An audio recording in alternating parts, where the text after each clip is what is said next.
that'll never ever be solved. And no matter what, you'll never take that from me. My reign is as far as your eyes can see. It's amazing, so amazing, so amazing. How's it going, everybody? Welcome to the Ringside Seat Podcast, episode number 10, the pay-per-view prediction show breaking down Elimination Chamber. I am your host. I am Dreamcast Phil. I'm Jake Ryan is Epic. And I'm me, Just Billy. And whether you're listening on Spreaker.com, YouTube, or SoundCloud, we appreciate you making us part of your day. We're back after the Royal Rumble with a SmackDown exclusive pay-per-view on the road to WrestleMania. And we can get right into it here. We have the pre-show match that was announced, I think, earlier today. And we have Mojo Rawley, who's, pulling off the gimmick of most popular guy on the roster, versus Kurt Hawkins. This match, I'm going to go with Mojo for the simple reason that I think I've only seen Kurt Hawkins win maybe one match since he's been back. And they're kind of secretly pushing Mojo while he's, a singles guy while Ryder is hurt. So I'm going to go with Mojo on this one, in what's probably a quick match. I agree with you, Phil. My pick is Mojo. Yeah, I think Mojo's going to pick up the win here. I think it's going to be interesting to see if they continue this feud until Zack Ryder comes back, and I'd like to see a Ryder-Hawkins reunion. The Major Brothers have one more tag run. That would be kind of cool if they became heels and Mojo did the singles thing. Yeah, I was thinking maybe, when Ryder does come back, you think it's, all butterflies and rainbows. He's back with Mojo, and then he turns on him to go with Hawkins. I think that could definitely be a decent move on the part of creative. As far as Mojo as a singles guy, could you guys buy him as like a viable, mid-card, maybe an IC champion down the road? Do you think that's in the cards for him? I don't think it'll be a terrific or a long reign, but I think maybe at least one or two title reigns. I don't see him being WWE champion, but I think an IC title is not too far out there. Oh, and before we move on, shout out to Mojo Jojo from Powerpuff Girls, who every time I say Mojo's first name, that's who I think of.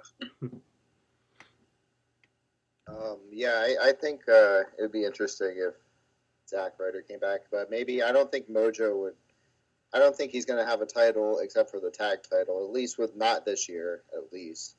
But it'd be interesting maybe if he brought someone up from like NXT and tagged with him versus Mojo or versus Hawkins and Ryder. Yeah, maybe he finds another tag team partner to, join him. Say or something. Sure, yeah. Nope. I can see that. Moving along to the main card here, I'm going to jump around with the list that we have here because it doesn't seem to be in any particular order. I'm fighting a cold for anyone listening, so if I sound a little different, it's not your speakers, that's why. Anyway, let's go with Nikki Bella versus Natalya. With this one, I'm going to go with Nikki Bella simply because I don't see Natalya having a match on Mania unless it's a multi-woman match, and I think Nikki will. So she kind of needs the momentum. Plus, Natalya's definitely been, the heel in this, and it's about time, Nikki gets her revenge. So I'm going to go with Nikki Bella on this one.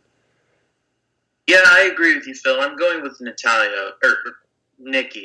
I'm sorry. Scratch that. My pick is Nikki Bella. Take two. And I am going with also Nikki Bella on this one because, like Phil said, I agree with you completely. Going into Mania, if Nikki has her highlight match or something. Like, I heard one rumor, Cena and Nikki versus Miz and Maurice, but that's if Cena were to lose his title. So we'll talk about that later. But I'm picking Ella. I heard that rumor too. Epic foreshadowing. Yeah, we're going to have to see if Cena is even eligible for that by the end of tonight. Let's double down on the Divas matches right here. We have the SmackDown Women's title match. We have Alexa Bliss defending her title against Naomi. They've kind of teased, putting Naomi in this spot for a good while. So I do think Alexa Bliss is going to retain the title, but I do think this is going to be like the coming out party for Naomi. She's going to really get to show, what she's got. And while she may lose, I think she's going to come out looking good, and the whole crowd's going to feel the glow by the end of it. Yeah, I agree with you too, Phil. I don't think Naomi's going to win, but she's definitely going to be the MVP. But overall, my pick is Alexa. Once again, I agree with you guys. I think it's going to be Alexa Bliss picking up the win. I think there'll probably be a SmackDown women's multi-match, I'm assuming, at WrestleMania. And I think that might be, like Phil was saying, Naomi is a champion to be, definitely, and that might just be her time. Yeah, I have a hard time believing that we're going to get both women's championship matches at Mania. I think the SmackDown one might end up being stuck on the pre-show, but that's neither here nor there. We actually have 3 women's matches on this card. It really shows. It's pretty refreshing to me that you can have 3 completely different storylines, going that they don't intersect too much in the women's division. Doesn't happen very often. So we have Mickie James against Becky Lynch for this one. I'm going to go with Mickie James. I think she didn't win last month or 2 weeks ago, last pay-per-view, whatever you want to call it, which surprised me. So I think, to keep her being back refreshing, she'll probably cheat to win, don't get me wrong, but I do see Mickie James winning this. Yeah, I agree with you, Phil. I'm going with Mickie as well. You scratch my back, I'll scratch yours. Mickie helps Alexa, Alexa helps Mickie. I can see Mickie winning, and both of these women will be in the competitor match at WrestleMania. Guys, we got to start disagreeing on some of these eventually, right? I think so. We need someone to disagree to break up the monotony. I think this is where the wheels fall off the wagon here as these matches move on. Let's go to the 2-on-1 handicap match with Apollo, Cruz, and Callisto versus Dolph Ziggler. Now, in most instances, the 2-on-1 is meant to, make you feel bad for the guy that's, at the disadvantage. But since this is, almost a punishment for Ziggler, I think he's going to kind of stick it to management, and it might actually go to Dolph Ziggler on this one. Yeah, I gotta agree. I was thinking about going with the team of Apollo and Callisto, but the more I thought about it, the more it made sense that Dolph would win, so I'm going with Dolph. Well, this is awkward. I guess I shouldn't go with Dolph. All right, I'm going to go ahead and say Dolph Ziggler is going to get beat, and he's going to be completely irrelevant after this feud. Really? You think he even is on WrestleMania or anything? I don't know, man. He been? I don't know. He hasn't been up to par. Yeah, he's kind of been spinning his wheels lately, hasn't he? Yeah, he's just. I mean, him feuding with. It's been like the same thing on SmackDown in this feud, like every week. Yeah, it's definitely they need to find something to do with. He beats down one comes out for the save, and vice versa. Right. All right, next we have Luke Harper versus Randy Orton. And let's see, on this one, Orton did just lose on SmackDown. He's a shoo-in for the main event of WrestleMania. But all that being said, I think Luke Harper might actually get a moment here and beat Randy Orton. Really? So you're going with Harper? I'm going to go with Harper, if for no other reason, to mix it up. All right, well, here's where I break up the monotony. I disagree. I'm going with Randy Orton only because he won the Royal Rumble. I figured it's only logical that that he keep his momentum up going into Mania, so I'm picking Randy Orton. Only logical, Captain. Yeah, I'm interested in what WrestleMania's storyline is going to be. I kind of have a theory I'll mention at Elimination Chamber match, but for this match, I'm going to have to go with Randy Orton keeping up his momentum. I could see, he needs it, and I think it's for that particular reason that, he possibly won't, because Harper's about as hot as he could be after, the way he went after Wyatt in the Rumble match, the way he teamed with Cena, but not, he, was there simply to get his hands on these guys. That was kind of interesting on SmackDown. So we will, it'll be interesting to see, but for me personally, I think this might be the one time that Luke Harper gets a decent win on a pay-per-view. Next we have the Tag Team Turmoil We have American Alpha, Slater and Rhino, Breezango, the Usos, the Ascension, who actually got a win on SmackDown last week. That was a shock. And the Vaudevillains. This, to me, feels like American Alpha versus the field. Like, none of these guys are a threat by themselves, so you have to throw all of them at once. So I'm going to say American Alpha if the match stays the way it is. And what I mean by that is I think there's a slight chance, because almost every tag team turmoil I've ever seen, there's always a surprise team that comes out at the end. So what if, in fact, the Revival come out as a next team and beat American Alpha, because they kind of had their number back down in NXT. Bearing no surprise teams, I'm going to go with American Alpha. I was literally just thinking about that Revival thing. I was like, what if the Revival shows up at the end of the match? Like they're American Alpha's holding up the belts and all, like, we go hard all day, all night. But in regards to the match, I do have to go with American Alpha. Yeah, that'd be interesting if there were some surprise tag teams that were to come out in this tag team turmoil match. Not only the Revival, which would be awesome, they're totally due for a call up, but I think there's another tag team that's had an open challenge for a while as well.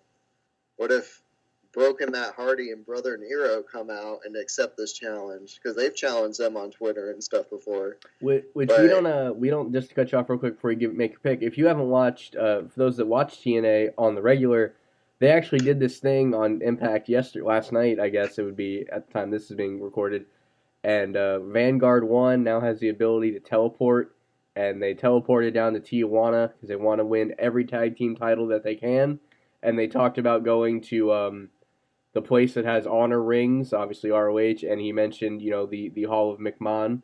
So they have teased it a little bit. I don't know if it's really going to happen, but, I think there's more there than people realize.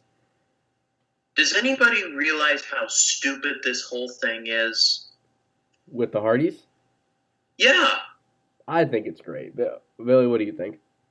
Oh, I love it. It's different. It's different than anything we've ever seen, and it's great. It makes TNA relevant. It's TNA hitting rock bottom pretty much. I think we could do a whole show on this, but in the meantime, we do have a pay-per-view to finish off. So, Billy, what was your pick for Turmoil? Let's take that future episode. Right. Yeah, I'm going to have to go with American Alpha under the same stipulation as Phil if there's no surprise entrances such as Revival. All right. So far, we really only have one or two changes here. Next, we have the main event, and this could go several different ways. I think this is one of the first times that everybody in the match has at least a chance of winning it. Because we have the Elimination Chamber, we have Cena, Styles, Ambrose, Miz, Corbin, and Bray Wyatt. And I didn't get a chance to say this on our show. I did it on the reaction show that I do with Jeremy, but I did call Randy Orton winning the Rumble, and because of that, Bray Wyatt was... The second part of that was Bray Wyatt winning, so they have a match at Mania. So I might as well stick with what got me this far, and I'm going to say Bray Wyatt wins, because with Orton winning the Rumble, it could make for an interesting WrestleMania match. Yeah, I think I got to agree with you, Phil. I was thinking about all the people in there, and I think that all of them have separate storylines that don't involve the title, except for Bray Wyatt. So I feel like I'm going to have to go with Bray Wyatt. Well. There's a lot of different good options here, like John Cena, who is the champ. This is his 16th title reign. AJ Styles, the former champ that runs the camp, but now he's the face that runs the place. His first ever Elimination Chamber. Could he make the win?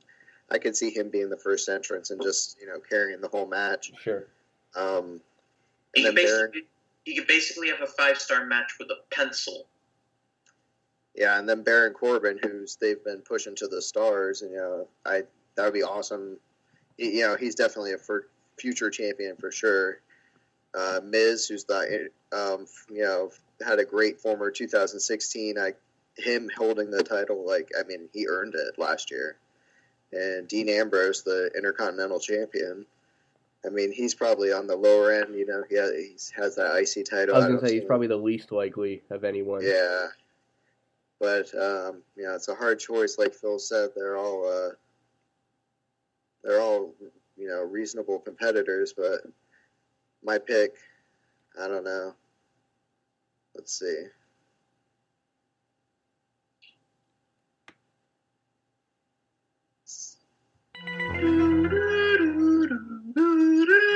John Cena. You think we're gonna get Orton and Cena for the 8 trillionth time at Mania now, or do you think he'll lose it before WrestleMania? No, I think he's going into WrestleMania, and then Orton is gonna, since Bray Wyatt is his brother, he's gonna have it be a triple threat, like give his, winnings to allow him in the match, like he wants it to be a triple threat. All right, interesting. That'll be interesting. Yes, definitely. But we'll see. Yeah, I mean, like I said, there's definitely a couple of ways this could go. I mean, as far as the Miz thing you talked about for WrestleMania could be, him and Cena in a tag match if he does in fact lose it. So there's definitely a bunch of different ways they can go with this. I think we all agree. I think Ambrose is the least likely, but after that, it's pretty much a crapshoot. But I guess, we're going to have to just find out on Sunday. So now that we wrapped all this up, thank you guys for listening. I'm Dreamcast Phil. I'm Jake Ryan is Epic. And I'm me, Just Billy. Thanks for listening. We'll see you next time, and we'll save you a seat.